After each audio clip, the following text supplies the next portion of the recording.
Hello student, स्वागत है आप सभी का हमारे यूट्यूब चैनल में। हम लोग जानेंगे इस वीडियो में हजान्स नियम के बारे में। केमिस्ट्री में केमिकल बॉन्डिंग नामक लेसन में हजान्स नियम है, उसके बारे में जानेंगे इस वीडियो में। हजान्स रूल, हजान्स नियम।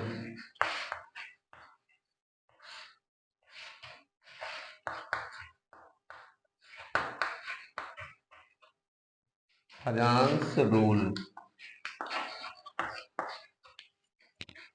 हजान्स रूल क्या है? एक एग्जांपल लेते हैं, जैसे NaCl। NaCl एक आयनिक यौगिक है।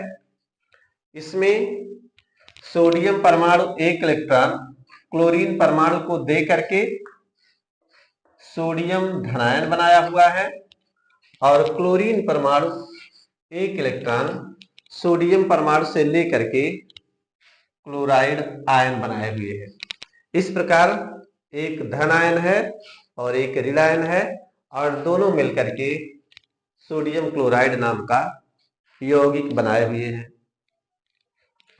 सोडियम में इलेक्ट्रॉन होते हैं 11, प्रोटॉन होते हैं 11, लेकिन जब Na+ हो गया तो इसमें एक इलेक्ट्रॉन निकल गया, इलेक्ट्रॉन हो गया 10 और प्रोटॉन हो गया 11। क्लोरीन में इलेक्ट्रॉन होता है 17 और प्रोटॉन होता है 17, लेकिन जब एक इलेक्ट्रॉन सोडियम का आ गया तो इसमें इलेक्ट्रॉन हो गया 18 और प्रोटॉन 17 ही है। इसका मतलब ये हुआ कि इसमें जब इलेक्ट्रॉन कम हुआ तो उसका जेफ बढ़ जाता है, जेफ, ZEFF, जेफ। और इसमें इलेक्ट्रॉन जब ज्यादा हुआ तो उसका जेफ कम हो जाता है। थोड़ा सा जानते हैं जेफ के बारे में कि जेफ क्या है। जेफ, जैसे सोडियम परमाणु है तो परमाणु में बीच में नाभिक होता है, नाभिक में प्रोटॉन न्यूट्रॉन होते हैं, और इसके चारों तरफ कक्षाएं होती हैं, और उन कक्षाओं में इलेक्ट्रॉन चक्कर लगाते हुए रहते हैं। तो जो कक्षाओं में इलेक्ट्रॉन चक्कर लगाते हैं वो इलेक्ट्रॉन पर नेगेटिव चार्ज होता है, और नाभिक पर पॉजिटिव चार्ज प्रोटॉन के कारण होता है। तो ये नाभिक पॉजिटिव चार्ज इस नेगेटिव चार्ज को अपनी तरफ आकर्षित करता है। ये नाभिक अर्थात नाभिक का जो चार्ज है ये बाह्यतम कक्षा वाली चार्ज को, बाह्यतम कक्षा को अपनी तरफ एक बल से खींचता है, जिससे इसका आकार निश्चित बना रहता है और ये बाहर नहीं जा सकते हैं। ये इलेक्ट्रॉन अपनी कक्षा को छोड़ करके बाहर नहीं जा सकते हैं। इस प्रकार इस नाभिक का जो बाह्यतम कक्षा पर, इस नाभिक का जो बाह्यतम कक्षा पर प्रभाव होता है उसे कहते हैं प्रभावी नाभिकीय आवेश। प्रभावी नाभिकीय आवेश, प्रभावी नाभिकीय आवेश नाभिक का परमाणु के बाह्यतम कक्षा पर जो प्रभाव होता है वो कहलाता है प्रभावी नाभिकीय आवेश। नाभिक के आवेश का बाह्यतम कक्षा पर प्रभाव, नाभिक के आवेश का बाह्यतम कक्षा पर प्रभाव प्रभावी नाभिकीय आवेश कहलाता है। और ये जो पॉजिटिव चार्ज होता है प्रोटॉन के कारण होता है, और प्रोटॉन को Z से प्रदर्शित करते हैं, या उसी को परमाणु क्रमांक भी कहते हैं। अर्थात Z का जो इफेक्ट होता है, Z का बाह्यतम कक्षा पर जो इफेक्ट होता है, जो प्रभाव होता है, उसे नाम देते हैं Z इफेक्ट, शॉर्ट में कहते हैं जेफ। तो आपको समझ में आया कि जो नाभिक का बाह्यतम कक्षा पर प्रभाव है वो कहलाता है जेफ। अब यदि जेफ ज्यादा होगा तो इस बाह्यतम कक्षा को अपनी तरफ खींच लेगा, और खींचेगा तो इसका आकार संकुचित हो जाएगा, और आकार संकुचित होगा तो इस परमाणु का आकार छोटा हो जाएगा, कम हो जाएगा। और यदि जेफ कमजोर होगा, जेफ दुर्बल होगा, तो ये बाह्यतम कक्षा थोड़ा फ्री होगी, और फ्री होगी तो ये परमाणु से थोड़ा ज्यादा, नाभिक से ज्यादा दूर हो जाएगी। दूर होगी तो इसका आकार बढ़ेगा, अर्थात जेफ का प्रभाव परमाणु के आकार को कम या अधिक भी करता है। जेफ का प्रभाव परमाणु के आकार को कम या अधिक भी करता है। तो यहां इलेक्ट्रॉन के निकलने से इसका जेफ ज्यादा हो जाता है, और इसमें इलेक्ट्रॉन आने से इसका जेफ कम हो जाता है। जेफ कम कैसे होता है? जैसे जब इसमें प्रोटॉन 11 थे, प्रोटॉन 17 थे, क्लोरीन की बात किया जाए तो इसमें प्रोटॉन 17 थे, बाहरी कक्षा को संभाल रहे थे, और बाहरी कक्षा में 7 इलेक्ट्रॉन थे क्लोरीन परमाणु में। जब क्लोरीन परमाणु में 17 प्रोटॉन थे तो बाहरी कक्षा को संभाल रहे थे, और बाहरी कक्षा में 7 इलेक्ट्रॉन थे। जब एक इलेक्ट्रॉन सोडियम का और क्लोरीन में आ गया तो क्लोरीन परमाणु में एक इलेक्ट्रॉन आने से बाह्यतम कक्षा में इलेक्ट्रॉन हो गया 8, अर्थात नाभिक का जो जेफ था वो बाह्यतम कक्षा पर कम हो गया, क्योंकि 17 प्रोटॉन 7 इलेक्ट्रॉन को संभाल रहे थे, अब 17 प्रोटॉन 8 इलेक्ट्रॉन को संभाल रहे हैं, अर्थात प्रोटॉनों का बाहरी कक्षा में जो इलेक्ट्रॉन है उस पर जो प्रभाव था कम हो जाता है। तो इसे कहते हैं प्रभावी नाभिकीय आवेश कम हो जाना या अधिक हो जाना।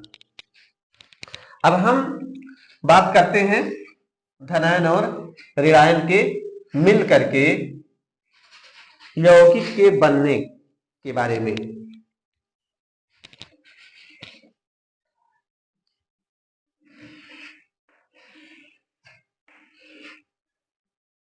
यह है आपका धन आयन और यह है आपका ऋण आयन।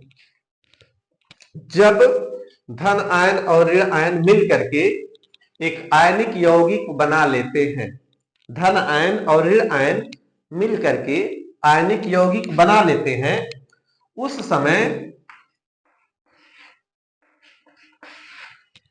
इसके बाह्यतम कक्षा के इलेक्ट्रॉन चक्कर लगाते हैं और इसके बाह्यतम कक्षा के इलेक्ट्रॉन चक्कर लगाते हैं, लेकिन इसका जेफ ज्यादा होता है और इसका जेफ कम होता है। जब इसके बाह्यतम कक्षा के इलेक्ट्रॉन क्लाउड इसके परमाणु के इस आयन के पास आते हैं तो इसका जेफ इस पर प्रभावी हो जाता है, अर्थात इसको थोड़ा सा अपनी तरफ खींच लेता है, जिससे इसकी आकृति विकृति हो जाती है। इसकी आकृति इस प्रकार हो जाती है।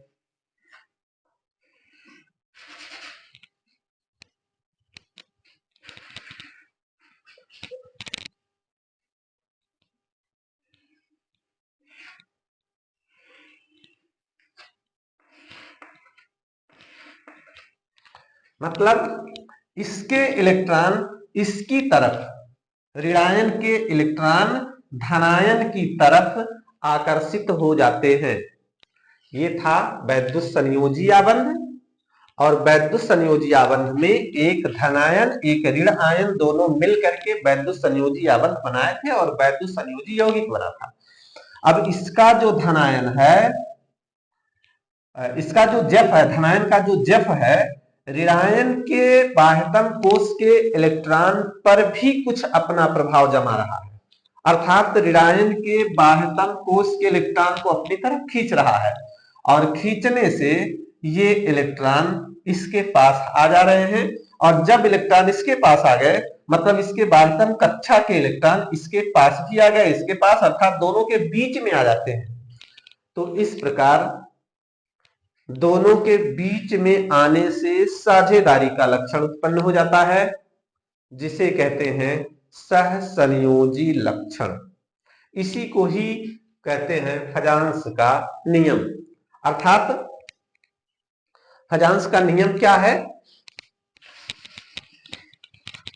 एक लाइन में इस नियम को लिख लेते हैं। नियम किसी वैद्युत संयोजी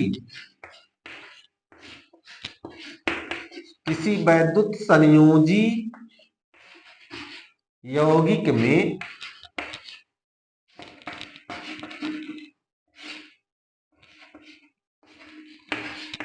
सहसंयोजी गुण, सहसंयोजी मतलब साझेदारी का गुण, वैद्युत संयोजी यौगिक में सहसंयोजी गुण का उत्पन्न होना ही फजांस नियम कहलाता है। फजांस नियम कहलाता है।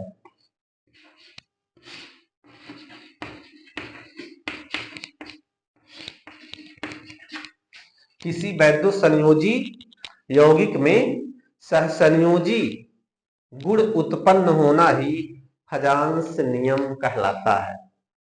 अब ये तो हो गया कि वैद्युत संयोजी यौगिक था और इसमें धन आयन का जप ज्यादा होने से ऋण आयन के बाह्यतम कोश के इलेक्ट्रॉन को अपनी तरफ आकर्षित करता है, जिससे कुछ सहसंयोजी लक्षण उत्पन्न हो जाता है और ये सहसंयोजी लक्षण का उत्पन्न होना ही फजांस का नियम कहलाता है। लेकिन ये किस बात पर निर्भर करता है कि इसमें सहसंयोजी गुण ज्यादा कब होगा या सहसंयोजी गुण कम कब होगा। सहसंयोजी गुण ज्यादा कब होगा और सहसंयोजी गुण कम कब होगा, ये किस बात पर निर्भर करता है। तो आइए जानते हैं कि फजांस का नियम जो होता है ये सहसंयोजी गुण को उत्पन्न करने वाला नियम होता है और ये कब ज्यादा होगा कब कम होगा। तो धनायन नंबर 1, धनायन और ऋणायन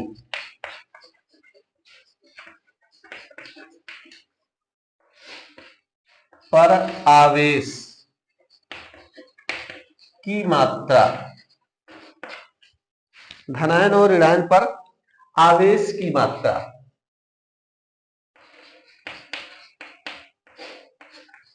यदि धनायन पर आवेश बढ़ेगा तो सहसंयोजी गुण बढ़ेगा या घटेगा, या ऋणायन पर आवेश बढ़ेगा तो सहसंयोजी गुण बढ़ेगा या घटेगा, इस बात को देखना है। तो जैसे ये धनायन है और ये आपका है ऋणायन। धनायन पर आवेश बढ़ेगा तो जप पर क्या प्रभाव पड़ेगा। यदि धनायन पर आवेश बढ़ेगा तो जप पर क्या प्रभाव पड़ेगा। जप ज्यादा होगा, अगर इसका जप बढ़ेगा तो इसके बाह्यतम कोश के इलेक्ट्रॉन को ज्यादा खींचेगा और ज्यादा खींचेगा तो सहसंयोजी गुण ज्यादा बढ़ेगा। इसका मतलब यह हुआ कि जप के बढ़ने से सहसंयोजी गुण ज्यादा होगा। अब हम जानेंगे कि जप ज्यादा कब होगा, जब उस पर धन आवेश ज्यादा होगा तब जप ज्यादा होगा, या धन आवेश कम होगा तब जप ज्यादा होगा। तो इसके लिए देखते हैं यानी mg और al, यानी पर +1 होता है, mg पर +2 होता है और al पर +3 होता है। इसमें यानी पर +1, mg पर +2, al पर +3, इस पर 1+, इस पर 2+, इस पर 3+ चार्ज है।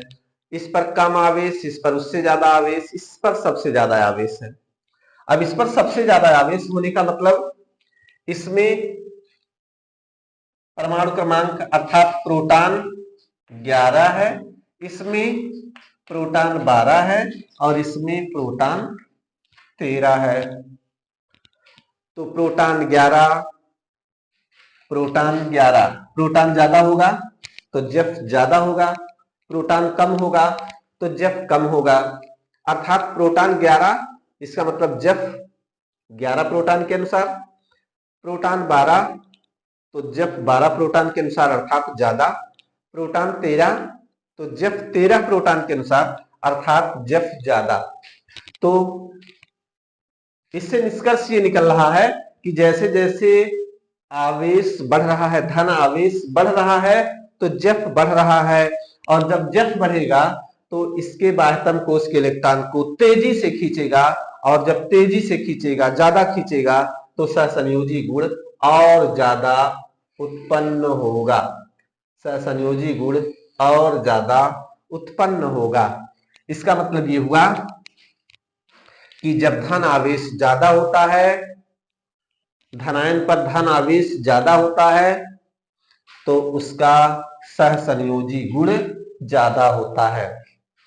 धनायन का धन आवेश कम होगा तो सहसंयोजी गुण कम होगा। इस आधार पर यदि इसके यौगिक को देखा जाए तो NaCl, MgCl2 और AlCl3, इन तीनों में सहसंयोजी गुण सबसे ज्यादा इसका होगा, उससे कम इसका और सबसे कम इसका। सहसंयोजी लक्षण, सहसंयोजी लक्षण। तो आपको मोटी मोटी बात ये याद रखनी है कि जिस पर धन आवेश ज्यादा उसमें सहसंयोजी गुण ज्यादा, जिस पर धन आवेश कम उसमें सहसंयोजी गुण कम। इसी प्रकार ऋण आवेश का भी देख लीजिए। ऋण आवेश में जैसे मान लीजिए ऑक्सीजन परमाणु है,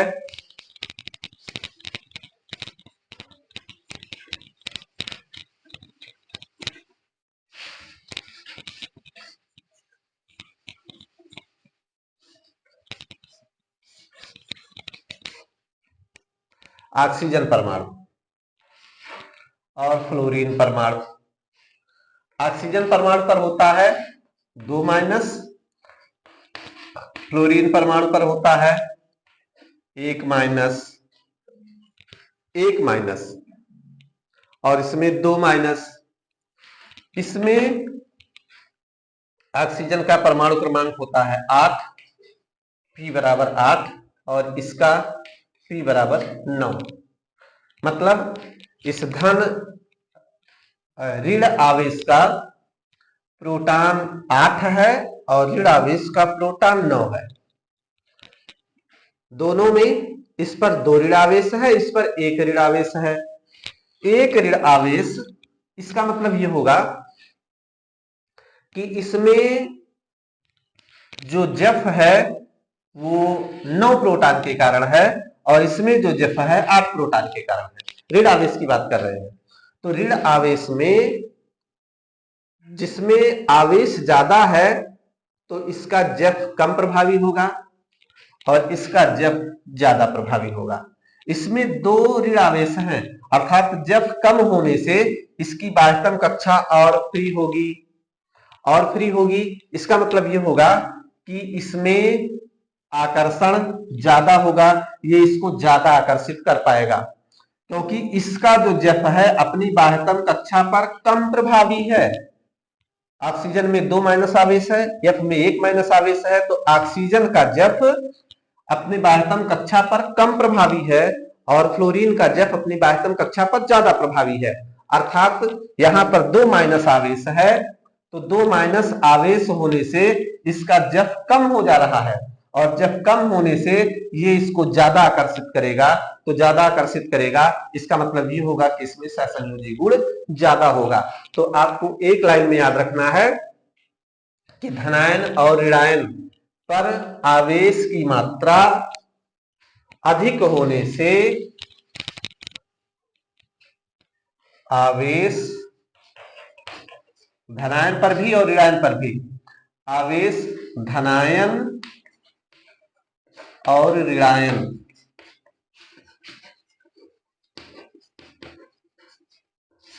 दोनों पर बढ़ने से सहसंयोजी गुण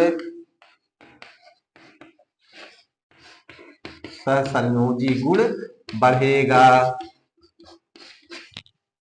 दोनों पर धन आवेश, धनायन पर और ऋणायन पर भी दोनों पर आवेश बढ़ने से सहसंयोजी गुण बढ़ेगा।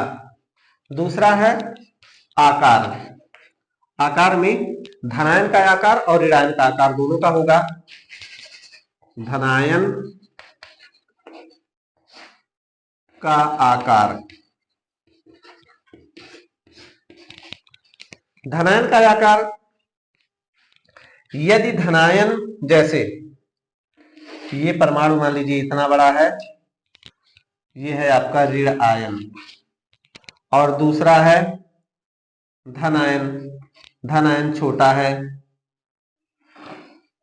इतना बड़ा है, और यदि धन आयन ज्यादा बड़ा है तो दोनों में क्या प्रभाव पड़ेगा? छोटे धनायन का जफ ज्यादा होता है बड़े धनायन की तुलना में। छोटे धनायन का जफ ज्यादा होता है, जैसे छोटे धनायन का मतलब ये होगा कि ये पास वाली कक्षा है और इस पास वाली कक्षा को मजबूती से पकड़ना आसान होगा, लेकिन यदि इसका आकार बढ़ेगा तो इसमें एक और कक्षा बढ़ जाएगी, यदि और एक कक्षा बढ़ जाए तो और आकार बढ़ जाएगा, अर्थात इसका आकार जैसे जैसे बढ़ता जाएगा तो इसका प्रभाव बाह्यतम कक्षा पर कम होता जाएगा। तो बाह्यतम कक्षा पर कम होने का मतलब कि जब प्रभावी कब हो रहा है? जब उसका आकार छोटा है, और जब प्रभावी होगा आकार छोटा होने से, इसका मतलब ये होगा कि जब धनायन का आकार छोटा होगा तो सहसंयोजी गुण ज्यादा होगा। इसी प्रकार ऋणायन है, ऋणायन में जफ कम होना चाहिए, जब जफ कम होगा तो उसमें सहसंयोजी गुण ज्यादा होगा, और जफ कम कब होगा? जब उसका आकार बढ़ेगा। तो धनायन का आकार छोटा तथा ऋणायन का आकार बड़ा होने पर सहसंयोजी गुण ज्यादा होगा। तो यहां लिखेंगे धनायन का छोटा आकार, धनायन का छोटा आकार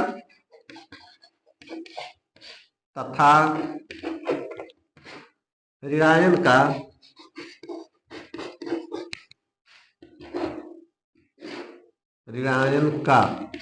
बड़ा आकार, बड़ा आकार अधिक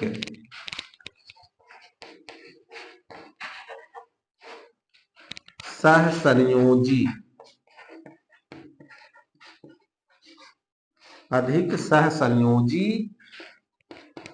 गुण उत्पन्न करता है।